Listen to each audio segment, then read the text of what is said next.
Hi, good morning. I am coming to you from work this morning, but I just want to go ahead and get started.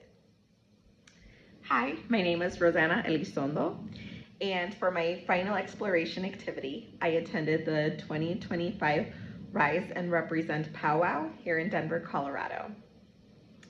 I brought my sons with me, and I use this as an opportunity not only to fulfill a course requirement, but also to deepen my connection with my children and the community we serve and live in.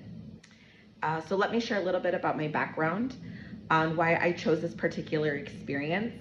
My husband and I are actually adoptive parents. We are the parents to 5 amazing, beautiful children. And as a part of our parenting philosophy, we are intentional about being a cultural specific home. So when my husband and I were first talking with Denver Human Services about the type of placement, we were really intentional about specializing our home for Latino children. Just because there is a shortage of Latino homes in the Denver and Colorado area. However, the population of Latino children in Denver in foster care is extensive. And so we were a cultural specific home, which means we're also a bilingual home. And my personal heritage is Mexican and Cuban, and my husband is Mexican. So we ourselves are born in the United States, but our parents, my mother comes from Zacatecas, Mexico, and my dad is from Santiago de Cuba, and my husband's family is from Juarez, Mexico. So we wanted to be a cultural specific home for the children, and so we've adopted 5 beautiful Latino children. But along with that Latino heritage, our children also have Native American heritage.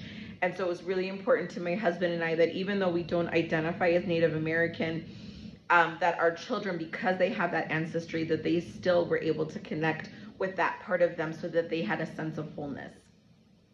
So that's just a little bit of my background and why I specifically chose this event. So my husband has taken the children to Native American events in the past.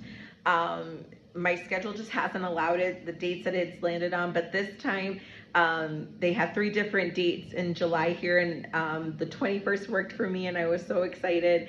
And so I was able to attend. This was my first time attending with them. And so I realized that this assignment was also presenting me with a meaningful opportunity to not just be able to explore a new culture, but to also have this opportunity to connect with my children and learn more about their culture as well. So it was significant for me in that sense, not only as a future counselor, but also as a mother. So the event was called Rise and Represent Powwow 2025. They have these periodically throughout the year. So this specific one, their theme was Rise and Represent.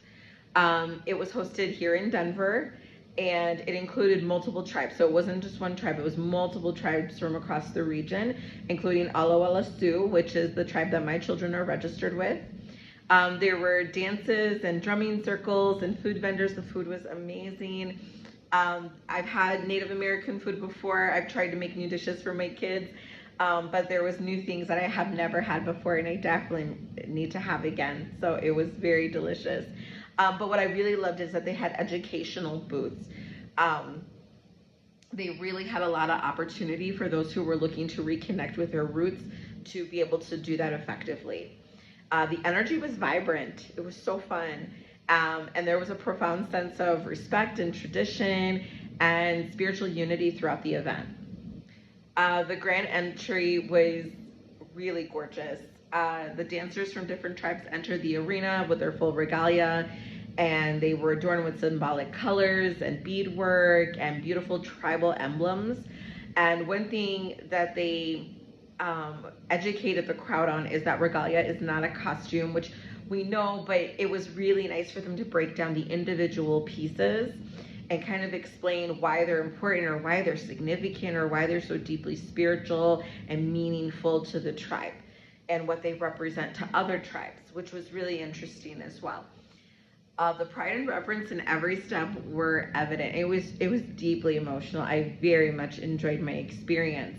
The intertribal dancing accompanied by traditional drumming and singing had rhythm that resonated just so beautifully. It was grounding.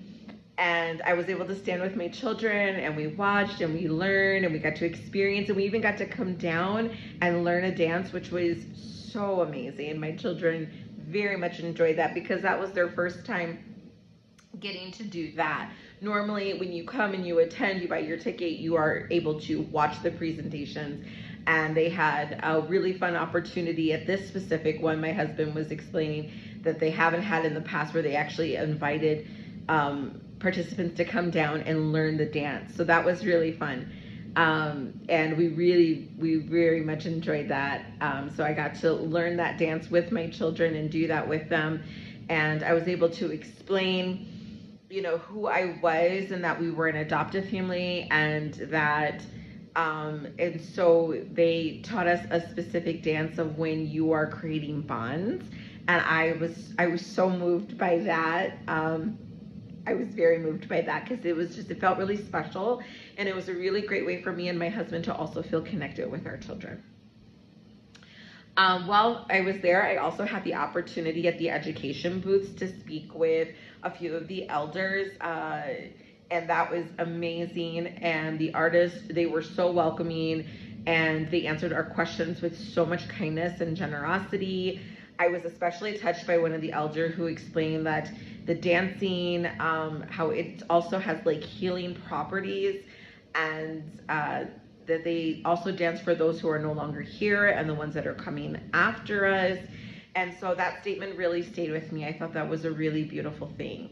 I also noticed that the education and activism were integrated into the celebration. So there were booths that were highlighted in Native American history, language preservation, missing and murdered Indigenous women. So they were creating awareness for that as well, for the MMIW, and the legacy of boarding schools. These stories were sobering, but they're so necessary and important that these stories don't get lost. They grounded with celebration and resilience and truth-telling. It was beautiful.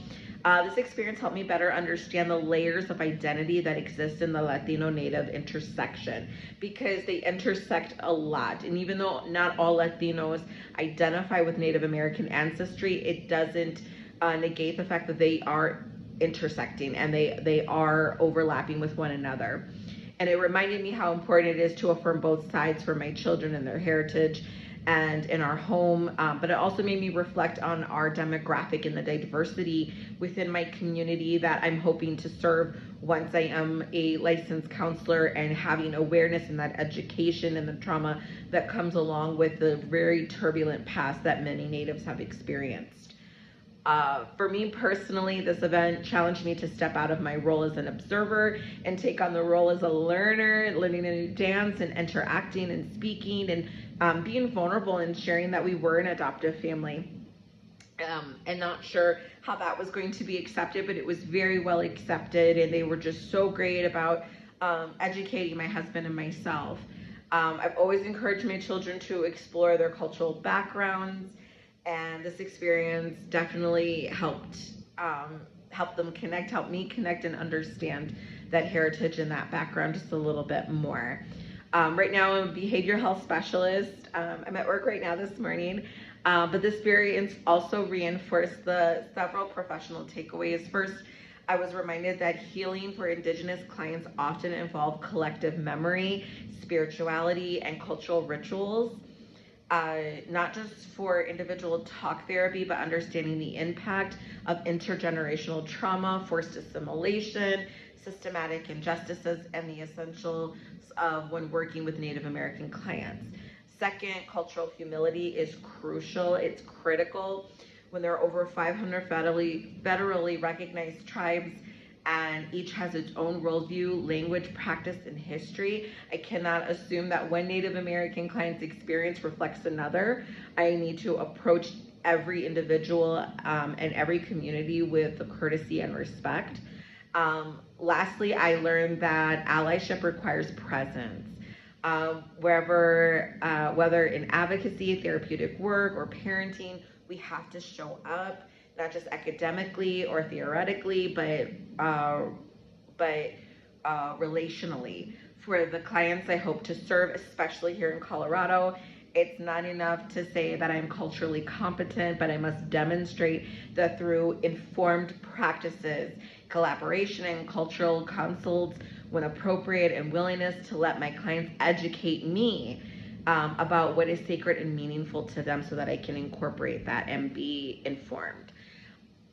In conclusion, the Rise and Represent powwow was not just a cultural outing, it was a powerful bridge between my personal life, my professional development, and my community that I'm a part of.